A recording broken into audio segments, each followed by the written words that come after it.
So when you fill up your pump to use it, it has to have water in it, right? So I always just fill it through here until it starts coming out the front. If you keep your hose connected, they make a screw so you can fill it there too. So just a heads up, if you've never done it before, you got to, it's called priming. You got to prime your pump with water. So. All right, we got the water home, and I wanted to share with you how we transfer the water, right? So we have this shallow well pump.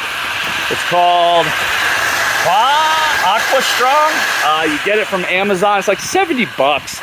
There's no pressure switch on it or anything, so you can't hook up a garden hose to the other side of the hose. You shouldn't, because it won't stop. It'll hurt the pump. So you can see we got it hooked up into the outlet over behind the house. So we got the solar power in it. This is the out. The gray is the out to the tanks. The red's from the tank, right? So right now I don't have the attachment for the bottom, so I just dip the hose in. I'm getting the attachment today because I'm sick of dipping the hose in our clean water tank. And I just have it going into one of the 500-gallon tanks, so you can hear it. So what'll happen is, I think we're about halfway full. It'll fill up, but it'll start to equalize because I have the two connected, and I have a T right here. So it's just 3/4 PEX on the bottom. I don't know if you saw my foot. Right there's the T, right? And so I can turn each tank off with a ball valve on each. And this will be almost covered with dirt soon. So that's the setup. So they'll equalize. And if this one's just easier to get the hose in versus moving all of the rain catchment stuff, I can, but makes life a little more difficult. And this is just our overflow tank. We're going to use for when we plant desert willow trees and non-veggie eating food, because this tank's not the cleanest. So I don't want to use it for our actual food veggies when we start growing them. So, and it algaed up and all that. So, but we just didn't want to waste water when these get full, and we use it as our first flush. We'll catch the first flush too. So that's where we're at with the tank. This thing works pretty well. I don't know, 30 minutes. The tank's empty. So that's how we do it. You can comment if you have a better way, or if you think this is stupid. I don't really care. Works for us. I'm sure there's multiple different ways. So, all right, so she just got done filling up. Let's see where 275 gallons got me. And I'm like almost full on this tank. So let's see. Where are we at here? It takes a little while to equalize, so we're about a little lower. So it'll start equalizing, so almost full. So we're probably sitting at like, I don't know, 425 gallons on each tank. So almost, not quite 1,000, but it works. So now we have the truck. It makes life much easier. So I'll show you my water setup here in a minute, from the rain tanks to the house. All right, now for the pump house. So this is I got it from Walmart. It was like 110 bucks. It was quick, fast, in a hurry, and it worked. The idea is going to be, I'm probably going to put some type of concrete footers around this and build a wooden structure over it. That's partial shed, and then I'm just going to dismantle this and then kind of redo the line. So I'm not a professional plumber. This works. And that's all that matters, and I didn't pay somebody buku amount of money to do it. So I have my Harbor Freight shallow well pump here. It comes with its own pressure switch, so it's a 30-50. All my all my PEX is 3/4, minus the connections to get it to where I need it, right? So you can see a bigger one in there. I have heat tape ran through everything right now, as well as the foam. You can see I have two filters. That gets me down to 5 microns. I think there's a charcoal filter and then just a sediment filter. I'm going to bump that up to a 5-stage with UV eventually once I get the pump house. I got my shut off there if I need to take anything off. Let's see. I have my small pressure tank there. This, I forgot what it was called. It's got the special head on it, so it keeps the pump from flowing. I don't have just this gigantic pressure tank. So I forgot the company I bought this. If you're interested, you can let me know. I think it was like 500 bucks for the tank and the system on top.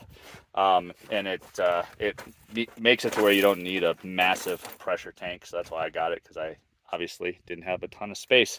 And then my white cord is, I try to use it as a, when I put new filters in, so it lets it push the water out. So I mean, that's it. So it's a shallow well pump, it's an expansion tank, and it's filters, 3/4 PEX, heat tape, and whatnot. So in the back you can see where I have the line from the rain tanks, and I'll walk over there. I got cactus all over me. So I have my in and out down there.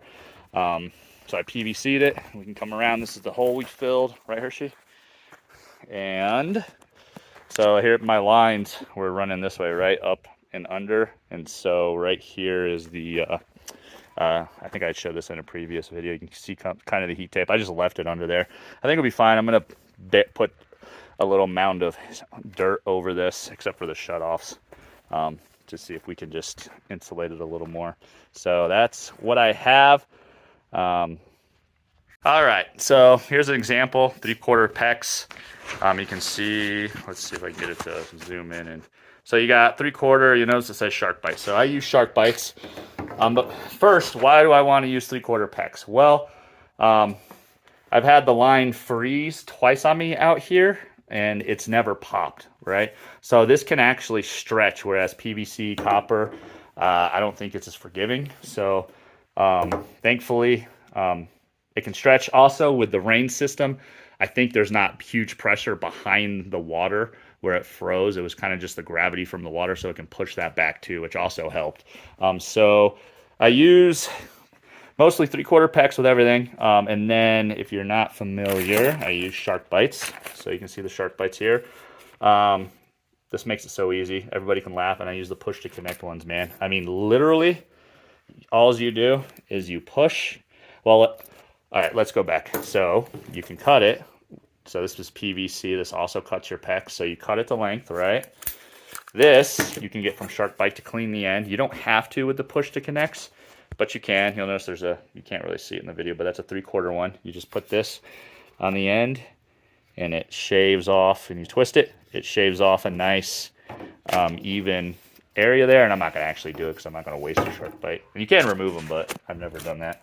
And then all you do is push on the end, and then it'll turn green in here, and that means you have a good connection. So it's pretty easy, right? So you can see a bag. I got a bag of leftovers. So you don't need a ton of stuff. The push to connects are a little bit more expensive, but you don't need a crimper, and you don't need the crimping tool. So I just use those. I haven't had anything fail yet. Apparently they're warranted for like 25 years. Knock on wood. We'll see if that actually happens. But yep, that's the quick rundown on the SharkBites. You can get them. You can get them all sizes. You can get them all kinds of different angles and whatnot. So what's this? I got a bag full of right angles. I think I got a T in here.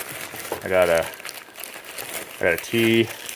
You saw in the pump house I had one with a valve on it, so you can get a valve to stop. So that's my little rundown on SharkBites. All right, so I hope you all enjoyed the video. That was my little spiel on the water situation, how I actually move water from the IBC tote to the tanks, and the little rundown on how I did the pump house. Like I said, I'm going to eventually build wood over the pump house, and I want to actually store some stuff in there too, and I'm just going to get better filters and whatnot. But that works. It's been working for a year. I need to knock on wood, make sure it doesn't break, but it's been doing good, so I can't complain. Hope you all have had a great weekend and a great